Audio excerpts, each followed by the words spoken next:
오늘 하나님 말씀은 시편 34편 17절부터 19절까지의 말씀을 같이 보겠습니다.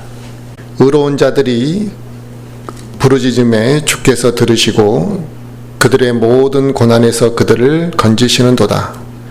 주께서는 상한 마음을 가진 자들에게 가까이 계시며 통회하는 영을 가진 자들을 구원하시는도다. 의로운 자의 고난이 많으나 주께서 그 모든 고난에서 그를 건지시는도다. 아멘. 오늘 하나님 말씀 주제는 깨짐이라는 주제로 말씀을 전하려고 합니다. 예전에 이 전쟁터에는 항상 말이 꼭 필요한 군수 물품 중에 하나였습니다. 그런데 이 전쟁터에서 사용되지는 말은 군마라고 하는데 그냥 아무 말이나 끌고 가서 전쟁에서 사용하는 것이 아니었다고 합니다. 그러니까 평소에 잘 훈련되고 다듬어서 이 전쟁의 군마로 사용되어질 수가 있었는데, 이 한 마리 말을 군마로 사용하기 위해서 그 쓰임받기 위해서는 꼭 거쳐야 되는 이제 과정이 있는데, 그 말에 고집을 꺾는 훈련을 지속적으로 해야만 했다는 것입니다. 훈련하는 말의 고집이 꺾이지 않으면 전쟁터에 데리고 나가지 않았고 군마로 사용하지를 않았다라는 것이죠. 어느 지역마다 이제 마국간이 있는데 그 마국간에서 가장 빠르고 재주가 좋고 잘 뛰어다니는 말이라 할지라도 일단 말이 자신의 고집을 꺾고 주인의 지시에 순종하는 그런 것들로 훈련되지 않으면 싸움터로 나갈 수가 없었다는 것이죠. 왜냐하면 군마는 자기 뜻대로 달리는 것이 아니라 싸움을 하는 그 장수가 원하는 뜻대로 움직여야만 했기 때문에 그렇다는 것이죠. 그래서 아무리 빠른 말이라 할지라도 고집이 꺾이지 않고 다듬어지지 않는 말은 사용할 수가 없었다는 거죠. 오히려 차라리 좀 덜 빠르더라도 다듬어지고 훈련되어져서 고집이 꺾여서 이 훈련된 말이 전쟁터에서 좋은 군마가 된다라는 것입니다. 그런데 이것은 우리 사람도 마찬가지인 것 같습니다. 우리가 깨지지 않으려고 하는 그 교만한 마음이 우리에게 있고, 또 자신들만의 이 고집이 우리에게 있어서 그 고집을 꺾지 않으려고 하는 이 고집쟁이 같은 그런 기질이 우리에게 이제 있다라는 것이죠. 그래서 어떤 사람은 자기 고집이 꺾이는 것을 죽는 것만큼 싫어하는 사람도 있습니다. 또 어떤 사람들은 자기 고집을 꺾지 않으면서 이걸 적당히 잘 포장해서 뭐라고 이제 이야기하냐면 자존심이라고 이렇게 이제 표현하기도 합니다. 하지만 사실 자존심하고 고집은 조금 의미가 틀린데, 우리 그리스도인은 자기의 자존심조차도 내려놓을 줄 아는, 자존심조차도 이 내려놓음을 사실 배워야만 합니다. 그래서 자존심이라고 해서 그건 괜찮고 고집이만 꼭 꺾여야 되고 그런 건 아니라 이거죠. 우리가 살면서 세상 사람들이 싸우는 모습들을 보고, 또 우리도 간혹 이제 싸우는 일들이 과거에 있었겠죠. 그런데 많은 경우에 보면 아무것도 아닌 것 가지고 시작해서 싸움이 커지는 경우들이 굉장히 많습니다. 어린아이들 뿐만 아니라 어른들도 마찬가지라는 거죠. 정말 유치한 것 가지고 싸움이 시작됩니다. 그리고 그게 너무 쉽게 싸움에 불붙는 경우들이 있죠. 그런데 이 싸움이 정말 유치한 싸움을 하는 이유는 뭐냐? 대부분 자신들의 고집을 꺾지 않으려고 할 때 유치한 싸움을 자주 한다는 것입니다. 마찬가지로 우리 그리스도인들도 육신적인 부분들이 깨지지 않는 사람들은 이 자신의 고집을 꺾지 않고 자기의 그 자아가 강하게 이렇게 살아있기 때문에 그 사람에게서는 당연히 고집이 꺾이지 않고 자아가 살아있으면 육신적인 것들이 강하게 그 사람을 통해서 표출될 수밖에 없는 것입니다. 그래서 하나님께서는 우리 그리스도인들을 다듬으시는 그 훈련 가운데 하나가 뭐냐면 그 사람이 깨지는 과정, 그러니까 자기가 원하는 스타일, 자기만의 스타일, 자기만의 그런 살아온 모든 라이프 스타일이든 무엇이든 간에 그 육신적인 것들이 깨짐을 깨지는 것을 통해서 다듬으신다는 것입니다. 하나님께서는 우리 안에 육신적인 것들이 깨지고 또 깨지고 또 깨져서 성령이 나를 지배하는 상태가 되고, 그렇게 될 때만이 내 안에서 그리스도의 성품이 표출될 수 있다는 것이죠. 그러니까 내가 깨지지 않고는 그리스도의 향기를 나타낼 수가 없는 것입니다. 하지만 이 깨지는 과정에는 고통이 따르기 때문에 많은 그리스도인들이 이 깨지는 것을 싫어하고, 또 깨지는 것을 통해서 자기가 잠시 어떠한 창피함을 느낄 수도 있고 자기의 자존심이 무너질 수도 있기 때문에 그 육신적인 것들을 지속하려고 하고 강하게 붙잡으려고 하는 경향들이 있습니다. 또 영적인 삶에 대한 인식이 부족한 그리스도인들 중에서는 자기가 이렇게 깨지는 부분을 뭐라고 이제 받아들이게 되냐면, 내가 좀 연약해지고 나약해지는 것으로 받아들이는 부분들도 있습니다. 그러니까 내가 그게 깨지면 좀 약해지는 것처럼 남들한테 보일 때 그런 착각 때문에 깨지지 않으려고 하는 사람도 있는데, 우리가 영적으로 다듬어지는 것은 육신적으로나 세상적으로 약해지는 것과는 전혀 관계가 없습니다. 예수 그리스도께서 십자가의 죽음을 받아들이시고 십자가에 죽으셨잖아요. 그런데 그 십자가의 죽으심이 주님이 약해지신 것은 아니라는 겁니다. 우리 그리스도인이 깨지는 것은 약해지는 것이 아니고 하나님의 권위에 복종하는 것이고, 복종하는 것을 배우는 과정 중에 하나인 것일 뿐입니다. 또 우리가 깨지는 것을 통해서 영적으로 더 깊어지는 과정인 것이죠. 그리고 인격적으로도 더 성숙해져가는 과정입니다.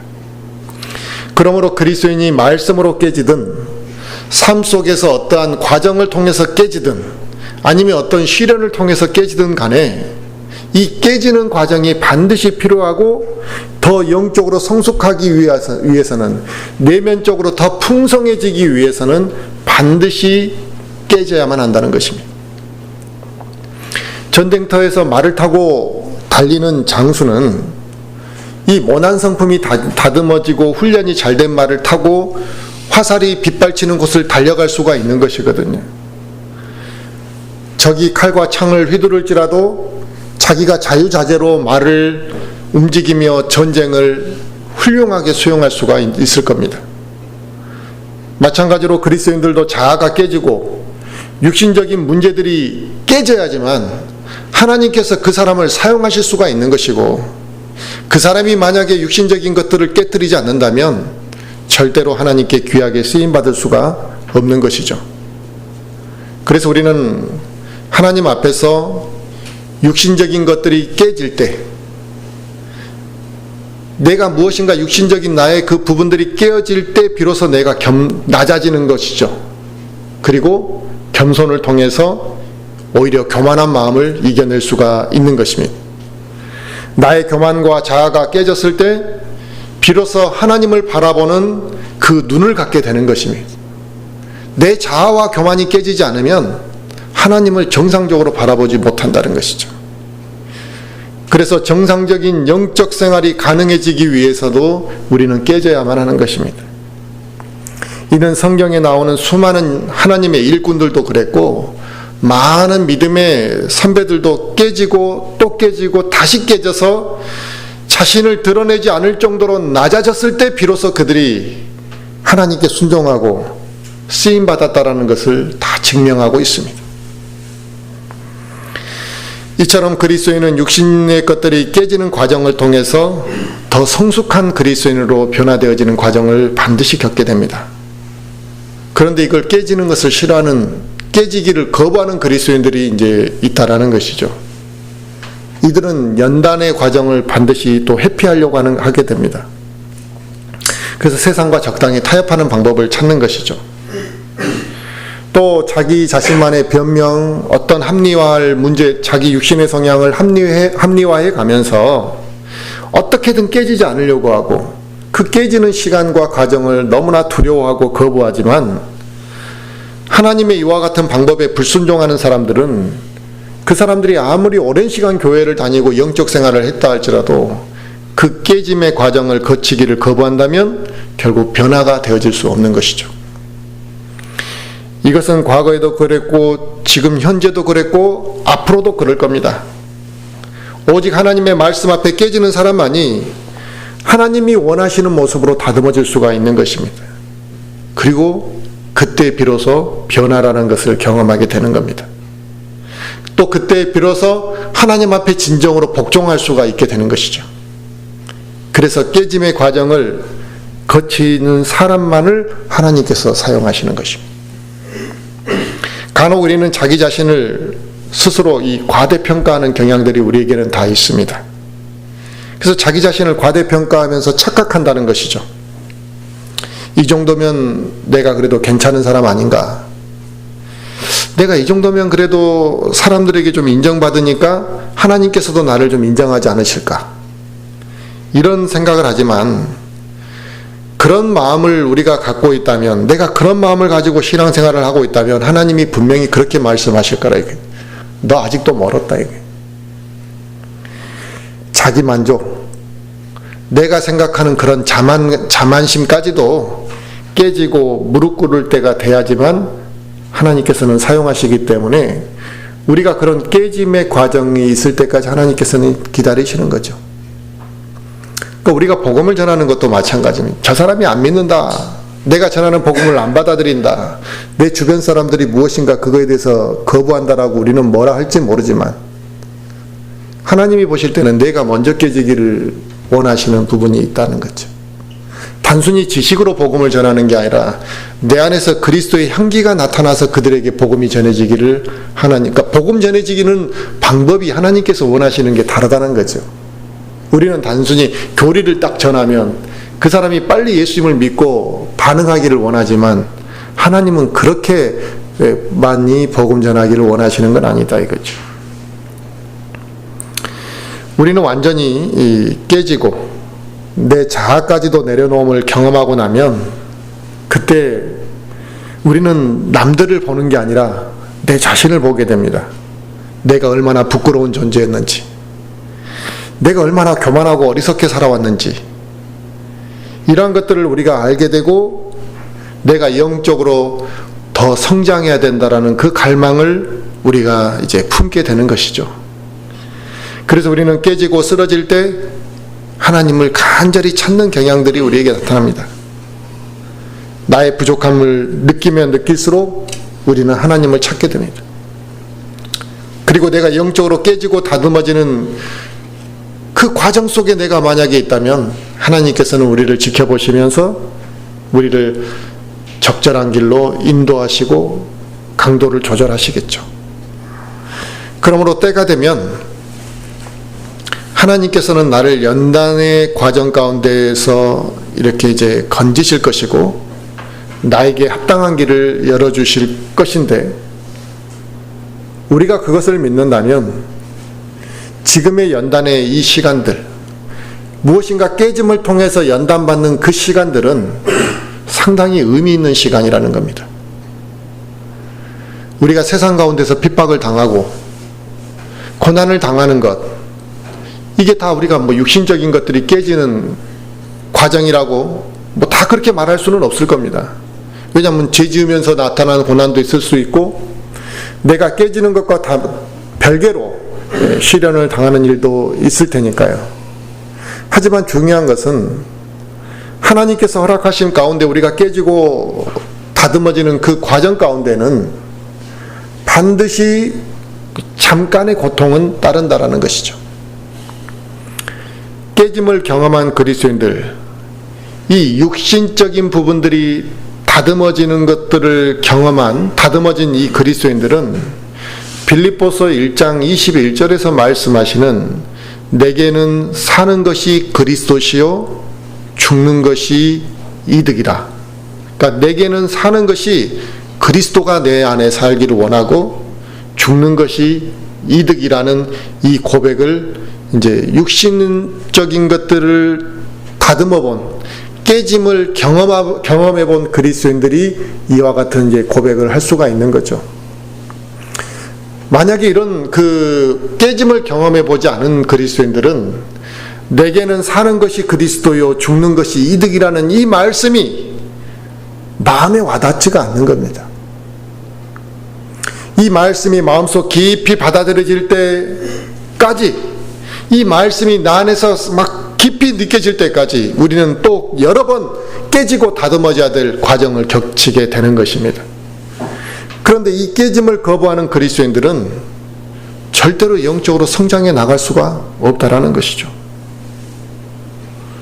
구원받은 그리스도인들이 어느 한 지역교회를 꾸준히 이렇게 출석하게 되면 초기에 잠시 동안은 그 사람들이 영적으로 이렇게 그 교회만 부지런히 나와도 영적으로 성장해 가는 것처럼 보일 때가 있습니다. 그래서 교회도 열심히 나오고 사람들과의 어떤 친목 관계도 자주 갖고 교회의 어떤 그 봉사 활동도 열심히 하고 이렇게 되면 그 사람이 무엇인가 그 믿음이 성장해 가는 것처럼 보이지만 이 시련이 한번 찾아오면 모래 위에 쌓은 이 집과 같이 그냥 한순간에 쓰러져 버리더라는 거죠. 뭔가 믿음이 성장했다면 그렇게 쉽게 쓰러지면 안 되는데 왜 이런 현상이 일어나냐면 바로 그 사람이 믿음이 성장하지 않았다라는 거죠. 교회 안에는 이와 같이 영적으로 다듬어지지 못했고 깨짐의 과정을 경험하지 못한 사람들이 많다는 것이죠. 그래서 이들이 그 깨짐의 과정을 경험하지 않고 그냥 적당히 교회 생활만 열심히 하다 보니까 시련이 왔을 때 너무 쉽게 쓰러져 버린다.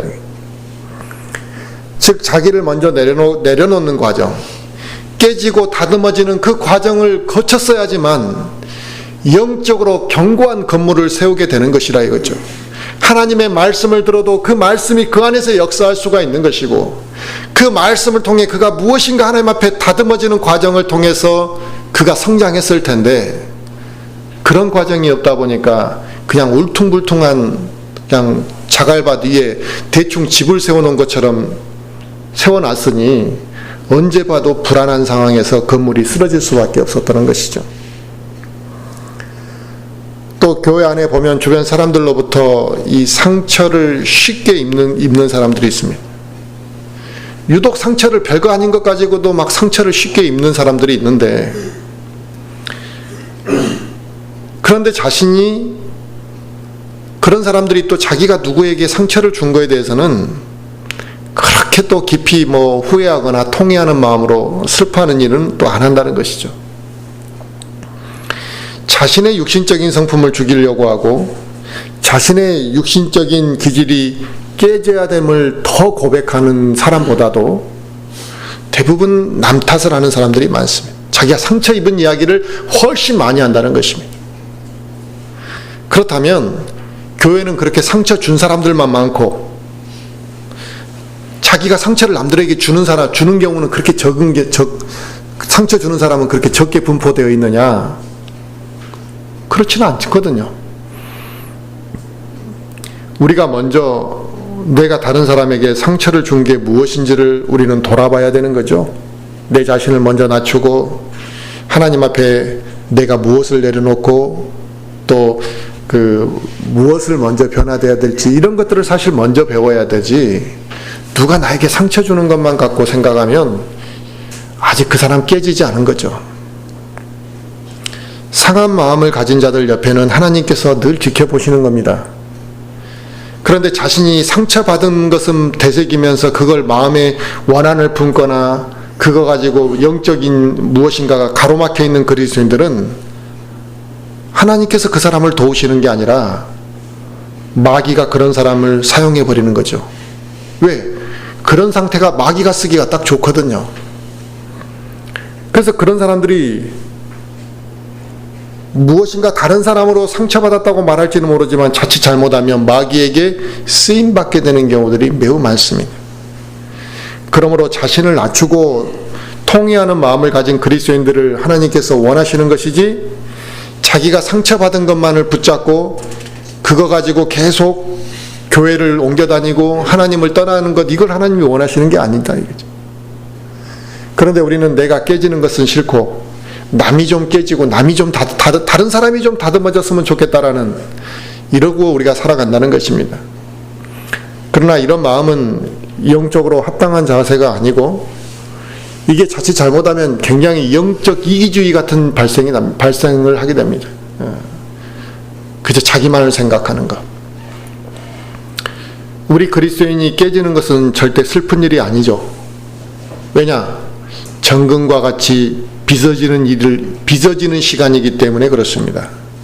그래서 욥이 시련 가운데 욥기 23장 10절에 내가 가는 길을 그분께서 아시나니 그분께서 나를 단련하신 뒤에는 내가 금같이 나오리라 그랬다. 그러니까 하나님께서 나를 시련 가운데 허락하셨을 때에 그 결과가 어떻게 될 거라는 그 믿음과 확신까지도 욥에게 있었다라는 것입니다. 하나님께서 나를 이렇게 깨지도록 하시는 게 슬픈 일만은 아니다 이거죠. 이 과정을 통하면 내 육신적인 것들이 벗겨지고 다듬어질 것이라고 그렇게 확신을 가질 수 있는 그 믿음이 우리에게도 필요하지 않냐 이거죠. 이처럼 그리스도인은 자신의 자아가 깨지고 자기의 그 고집이 깨지는 고통을 통해서 성숙해 가는 그리스도인이 되는 겁니다. 그래서 고린도후서 12장 9절 말씀처럼 내가 연약해지고 나의 육신적인 것들이 죽을 때 하나님의 은혜와 하나님의 능력이 비로소 우리를 통해 나타나게 된다 이겁니다. 그러니까 내가 막 강하게 살아있으면 하나님의 그 능력과 은혜를 깊이 체험하기가 어렵다 이거죠. 고린도후서 12장 9절을 한번 우리 같이 한번 볼까요?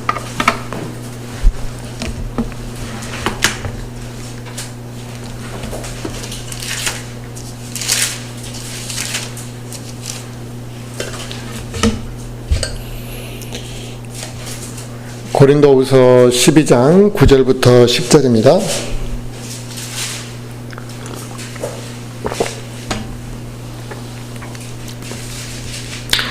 다 찾으셨으면 제가 읽겠습니다. 고린도후서 12장 9절 10절. 그분께서 내게 이르시되 내 은혜가 내게 족하도다. 나의 강한 능력은 약한 데서 완전해지느니라 하셨느니라. 그러므로 내가 오히려 크게 기뻐하며 나의 연약한 것들을 자랑하리니 이것은 그리스도의 권능이 내 위에 머무르게 하려 함이라. 그러므로 내가 그리스도로 인하여 연약한 것들과 치욕과 궁핍과 핍박과 고난당하는 것을 기뻐하노니 내가 약할 그때에 내가 강하니라. 아멘. 하나님께서 일하시는 방법 중에 하나는 이 강한 것들을 부끄럽게 하시려고 약한 것들을 택해서 사용하신다. 우리는 그렇게 못하죠. 왜? 약하고 힘없는 것들을 택해서 일한다는 것은 그건 망하려고 하는 짓이나 하는 거죠. 근데 하나님은 강한 자들을 부끄럽게 하기 위해서 약한 것들을 택해서 사용하신다 그랬습니다. 근데 그게 왜 가능하냐? 하나님의 능력으로 하는 거지 사람의 능력으로 일하는 게 아니기 때문에 그런 거죠. 그리고 하나님은 자기의 능력으로 충분히 그 어떠한 존재를 데리고서도 능히 모든 일을 감당하시고 수 있기 때문에 사람의 능력이 부족하던 것 이런 것은 하나님 앞에 중요한 문제는 아니었다는 것입니다. 세상에 얼마나 많은 모임과 단체가 있습니까? 그런데 제가 볼 때는 이건 개인적인 생각입니다만 세상에 그 많은 조직들 중에서 제일 비효율적인 조직이 저는 교회라고 생각합니다. 물론 지금은 교회가 자기들끼리 능력 있는 세상에서 능력 있는 사람들을 모으고 규모를 키워서 무엇인가 조직적으로 움직이는 교회도 있습니다만 육신적으로든 영적으로든 병든 사람들이 모이는 곳이 교회고 연약한 사람들이 더 많은 게 분포도가 많은 게 교회라는 거죠.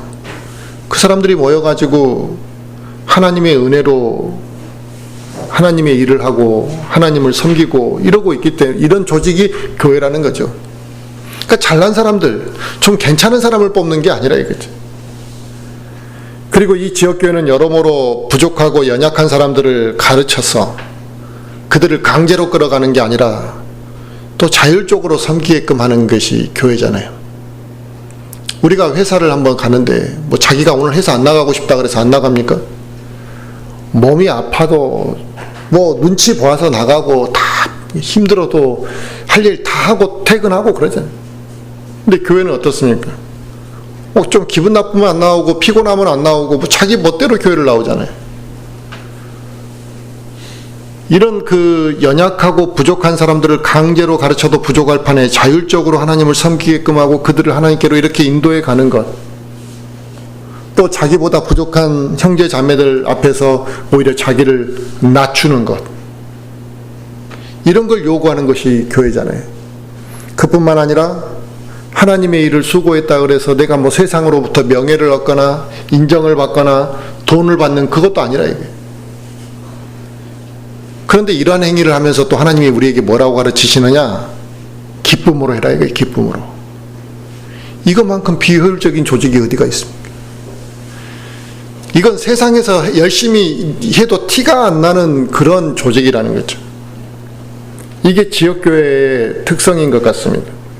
세상적인 눈으로 볼 때는 이건 굉장히 비효율적이고 무엇인가 부족한 조직이지만 하나님께서는 이 비효율적인 조직 집단을 사용하셔서 수천 년을 역사해 오셨다는 것입니다. 그러니까 교회가 능력이 있어서 하나님의 일을 하는 것은 아닌데 사람들은 무언가 세상에서 유명한 정치인이 오고 연예인이 오고 막 이런 사람이 와야지 든든하다고 생각한다는 겁니다. 그건 하나님 방법 아니잖아요, 지금 보면. 그리고 숫자가 좀 적고 좀 세상에서 그렇게 잘나지 못한 사람들, 비실비실한 사람들이 교회에 있으면 우리 교회는 힘이 없는 것 같다고, 뭔가 좀 능력이 안 되는 것 같다고 사람들은 대반에 그렇게 생각합니다. 그건 교회가 우리를 자랑하는 것이 아니잖아요. 하나님의 능력이 이곳에서 나타나게 하기 위해서는 오히려 우리가 연약해야지 하나님께 영광 돌릴 것이 많지 않겠습니까? 하나님께서는 그런 비효율적인 집단을 통해서 수천 년 역사하시는데 아무런 문제가 없었습니다. 그런 사람들을 훈련시켜 하나님의 일을 수행하도록 하시는 분이 하나님이셨습니다. 바로 이것이 하나님의 지혜요, 하나님의 능력이요, 마귀의 교활함과 사람들의 그 교만한 마음과 세상의 지혜를 부끄럽게 하시기 위해서 하나님께서 역사하셨던 방법이라 이겁니다. 결국 우리는 세상의 눈으로 볼 때 비효율적이고 능력이 부족한 집단 속에 들어있는 것 같지만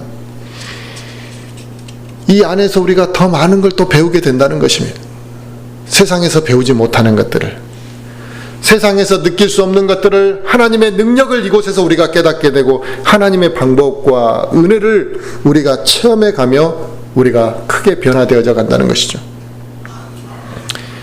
시편 51편 17절 말씀에 하나님께서 구하시는 희생물은, 하나님께서 이렇게 찾는 희생물은 상한 영이라 그랬습니다. 하나님, 상하고 통회하는 마음을 주께서 멸시하지 않으신다 그랬습니다. 주님께서 마음이 상하고 참회하는 자들을 가까이 하신다라는 사실을 우리는 기억한다면 우리의 마음이 어떤 상태로 하나님 앞에 나와야 되는지를 우리가 알 수 있는 것이죠. 더러운 물을 이렇게 가만히 오랜 시간 놔두면 위에는 맑은 물이 되고 밑바닥에 찌꺼기들이 이렇게 가라앉게 되는 것을 우리가 이제 볼 수 있잖아요. 우리 인간들도 아무 일이 없으면, 그리고 좀 뭔가 특별한 일 없이 조용하면 겉으로 보기에 다 깨끗해 보입니다. 또 평안해 보일 수 있습니다. 그렇잖아요. 우리가 어느 교회 가든 교회에서 만나면 다 그 사람들이 정상적인 사람 같고 다 세상에서 그래도 의로운 사람 같이 그렇게 보이지, 딱 교회 가서 저 사람은 다 사기꾼 같이 보이고 이렇게 그런 눈으로 우리가 보지는 않잖아요. 또 그렇게 보이지도 않고요. 근데 이 더러운 물을 가만히 놔두면 찌꺼기는 가라앉고 위는 맑은 물이 되는 것처럼 우리도 아무 일 없이 살아가면, 그리고 세상에서 특별한 일 없이 조용한 시간이 지속되면 다 우리가 의로운 사람처럼 깨끗한 사람처럼 보이고 그게 평안한 것처럼 느껴진다는 것입니다.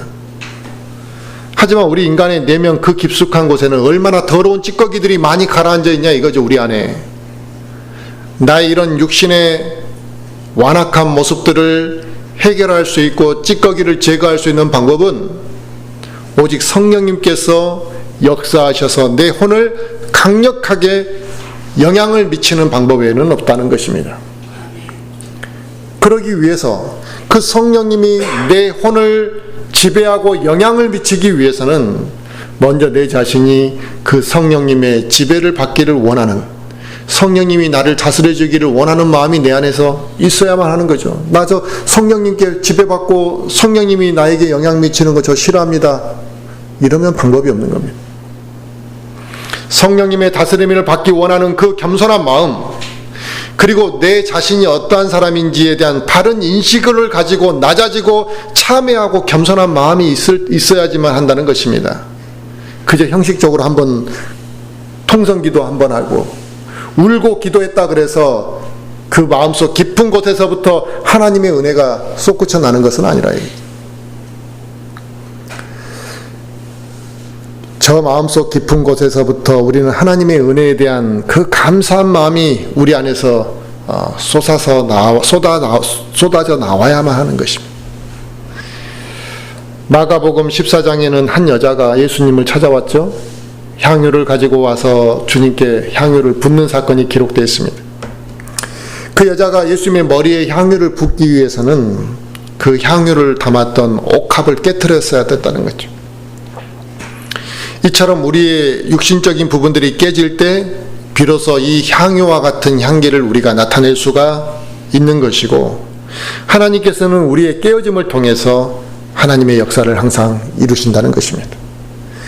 우리가 그것을 깨달았다면, 그러면 주님의 향기가 나를 통해서 나타나기를 원한다면 우리가 얼마나 겸손해져야 하는 것인가. 내 육신의 것들이 우리는 반드시 깨져야만 한다는 것을 우리는 알 수 있는 겁니다. 겸손한 마음은 예수님께서 죽으실 때까지, 돌아가시는 그때까지 우리에게 보여주셨던 성품이 겸손입니다. 그리스도인들 중에서도 예수님을 닮아가기 원한다라는 표현을 종종 쓰고, 또 복음성가에도 그런 가사들이 있잖아요. 예수님 닮기를 원한다라는 가사들이. 우리가 우리를 위해 죽으신 그분의 그 성품, 겸손함을 담기를 우리가 만약에 거부한다, 나는 좀 겸손해지기 싫어요라고 한다면 그 사람은 참 그리스도인이 아니죠.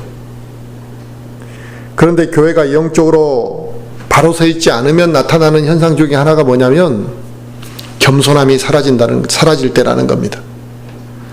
그러니까 겸손함이 그 교회 안에서 찾아보기가 어려워지면 결국 모두가 자기 자아를 강하게 드러내는 교회가 되지 않겠습니까? 그러나 이러한 교회는 주님의 향기가 나타날 수가 없겠죠. 그러므로 우리가 겸손으로 옷 입혀지지 못한다면 지역교회는 정상적으로 세워질 수가 없다라는 결론을 얻을 수 있는 겁니다. 우리가 예수님을 믿고 난 이후에 영적이지 못한 것들을 우리가 이제 버려야 되는 그 과정을 우리가 거치게 훈련받게 되잖아요. 목회자가 성도를 양육하든, 또 아니면 본인이 말씀을 통해서 깨닫든, 어떤 과정을 통해서 구원받고 나면 제일 먼저 우리는 거치는 게 뭐냐면 내 안에 영적이지 못한 것들을 제거하는 이 과정을 거치게 됩니다. 세상 것들에 대한 집착과 욕심을 버리는 것과, 또 나의 자존심을 버리는 것, 또 심지어 세상 친구들과도 멀어지는 그런 경험들을 우리가 다 하게 됩니다. 또 세상의 쾌락을 쫓지 않은, 이제는 더 이상 세상의 쾌락을 쫓아가지 않는 그런 훈련을 우리가 거치게 되는데, 이 과정을 통해 이제 우리는 내 것을 내려놓게 되는 거죠.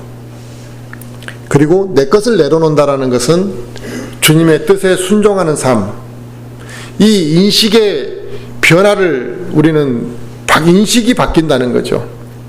그런데 이 변화를 거치지 못하게 되면 계속 그 사람은 구원을 받았다고 하는데 자기가 원하는 것만을 집착하고 자기 생각과 자기 판단대로 모든 것들을 행한다는 것입니다. 결국에는 세상도 너무나 사랑하기 때문에 그렇게 그리스도인들이 살아가게 되고, 영적이지 못한 것들을 자기 안에서 빠른 시간 안에 제거를 하지 못하게 되면 영적인 풍요함이 그 사람에게 있을 수가 없는 거죠. 그리고 영적인 풍요함이 그 사람에게 없다라는 것은 하나님의 은혜를 누리지 못하는 신앙생활을 지속해 가는 것입니다. 대부분의 사람들은 자기가 손에 쥐고 있는 무엇인가 욕심 때문에 그걸 쉽게 내려놓지 못합니다. 그 욕심이라는 게 우리에게는 항상 존재하거든요. 뭐 이런 경우들을 우리가 예를 자주 볼 수 있죠. 뭐 형하고 동생이 있는데 그 동생하고 동생이 뭐 서로 이제 과자 몇 개 가지고 누가 더 많이 먹을 거냐, 서로 더 먹으려고 싸우는 경우들을 우리는 종종 뭐 자주 목격할 수 있잖아요. 그러면 이제 힘이 약한 동생이 무엇인가 과자를 적게 먹게 되면 울고, 또 그것도 부족하면 엄마 아빠한테 가서 내 형이 더 많이 먹었다고 울면서 이제 이르게 됩니다. 이런 현상은 어느 가정에서나 볼 수 있는 장면인데, 그 장면을 딱 목격하는 부모 입장에서는 누가 옳고 그르고를 떠나서 서로에게 양보하고자 하는 그 마음이 없고 단순히 그냥 서로 욕심만 채우는 것을 더 중요하게 생각하는 그 모습이 한심스럽게 보잖아요. 욕심이 앞서는 것, 자기 욕심만을 채우고자 하는 것은 이 인간이 타고난 본성입니다. 그런데 하나님께서는 우리 그리스도인들에게 그러한 육신의 기질들이 깨지고, 그게 깨져야지만 육신의 교만함이 깨질 수 있는 것이고, 우리가 낮아져서 결국에 우리가 욕심에 지배받지 않도록 하신다는 것입니다. 심지어 우리가 그와 같은 깨짐을 통해서 내 자존심조차도 깨지는 것을 우리가 흔쾌히 수긍하게 되는 것이죠. 우리는 자존심이 상처받았다라는 말을 자주 합니다. 그런데 많은 경우에 자신의 자아를 죽이지 못해서 결국 내가 자존심이 상처받았다, 이런 표현을 하는 경우들이 있습니다. 별것 아닌 것에도 불구하고 자기 자존심 때문에 남한테 상처 주는 경우들이 우리는 있잖아요. 또 자기 자존심 때문에 서로에게 등을 돌리는 경우들이 우리가 얼마나 자주 발생합니까? 물론 교회 내에서도 자존심이 상처받는 경우들은 생길 수가 있습니다. 하지만 우리는 아무 죄도 없으셨던 그 예수님께서 죄덩어리인 나를 대신해서 십자가에 죽었다라는 그 사실을 우리는 기억할 필요가 있는 거죠. 우리보다 거룩하시고 흠이 없으시고 티끌만큼의 죄도 없으셨던 그분이 자기 자존심을 주장하지 않으셨다 이거죠. 예수 그리스도께서 십자가에 못 박히는 그 과정에 재판을 받으실 때 그 재판이 공평하지도 않았습니다. 예수님이 십자가에 돌아가시는 사건은 사실 하나님을 슬프게 하는 사건이었습니다. 하지만 예수 그리스도께서는 그와 같은 비참함과 억울함 속에서 그래도 낮아지셨다는 것이죠. 겸손함으로 하나님의 뜻에 따라 모든 것들을 받아들이면서 그분이 그 모든 걸 감수하셨다는 걸 우리는 기억해야 할 겁니다. 그러므로 하나님 앞에서 나의 자존심, 나의 자아는 그렇게 중요한 게 아닙니다. 먼저 내 자신의 욕심과 자존심을 버리고 내 자아까지도 우리가 내려놓아야만 한다는 것이죠. 그렇지 못하게 되면 우리가 성령의 열매를 어떻게 맺을 수 있겠냐 이거죠. 삶의 변화가 우리에게 어떻게 나타나겠냐. 언제 어느 순간에 쓰러질지 우리는 모르는데, 하나님께서는 교만한 자의 길은 절대로 보호하지 않으십니다. 교만한 자의 길을 보호해 주신다라는 말이 없잖아요. 그 교만함은 꺾일 때까지 하나님이 매를 드실 뿐이라 이거예요. 우리는 예수 그리스도를 믿고 난 이후에 하나님 앞에 단 한 번이라도 정말 내가 뜨거운 회개의 눈물을 흘려본 적이 있는가라는 자기 자신을 좀 살펴볼 필요가 있습니다. 내가 정말 하나님 앞에 구원받고 난 이후에 뜨거운 눈물로 회개해 본 적이 없다면 큰 죄를 짓지 않고 살았거나, 아니면 죄에 대한 인식이 이제는 좀 너무나 가볍게 생각하거나, 이런 현상이 이제 있을 수 있는 거죠. 단순히 하나님 나 죄송한 마음으로 하나님 앞에 좀 나아온다, 이런 게 아니라 이겁니다. 나의 부끄러운 부분과 정말 수치스러운 부분들을 하나님 앞에 솔직하게 고백하다 보면 정말 내가 어떻게 하나님 앞에 고개를 들 수 있겠는가. 정말 내가 수치스럽고 이제 이 부분을 성령님의 도우심으로 치유받고자 하는 마음이 우리가 가지는 그 마음이 우리에게 필요하다는 거죠. 그런데 내가 단 한 번도 이렇처럼 무릎 꿇고 저 위대하신 하나님의 은혜에 내가 마음속으로 깊이 뜨겁게 반응한 적이 없다면, 이제는 우리가 하나님 앞에 내 자신을 내려놓고 성령님께서 나의 안에 좀 역사하셔서 그 뜨거운 영적인 변화들이 또 결과들이 나타나도록 우리가 기도를 해야만 한다는 것입니다. 그냥 내 상태를 그대로 내버려 두면서 언젠가는 뭐 꺾이고 변화되겠지, 이런 개념이 되면 안 된다는 것이죠. 자신의 자아를 내려놓고 겸손한 마음으로 하나님을 섬길 수 있도록 기도를 하는 것이 내 육신적인 것들을 막 나열하는 것보다 더 중요한 기도입니다. 또 그게 먼저 돼야 되는 거죠. 하나님의 말씀으로 깨지고 내 마음이 뜨거워질 수 있도록 기도할 수 있을 때 하나님의 뜻을 그때서야 발견하는 거지, 내 육신적인 것들을 쭉 나열한다고 하나님의 뜻을 어떻게 발견할 수 있겠습니까? 그리고 나의 육신적인 것들이 깨지고 겸손한 마음을 가지게 될 때, 그때 하나님께서 저 멀리 계시는 것이 아니라 하나님께서 항상 내 옆에서 지켜보고 계셨다라는 것을 그때 비로소 깨닫게 될 겁니다. 이런 하나님의 은혜를 체험하고 느낄 때 하나님과 나와의 관계가 이제 깊어지는 것이죠. 그 깨짐의 과정을 통해서 우리는 영적으로 더 자라고 강한 그리스도인으로 이렇게 이제 성장해 가는 것입니다.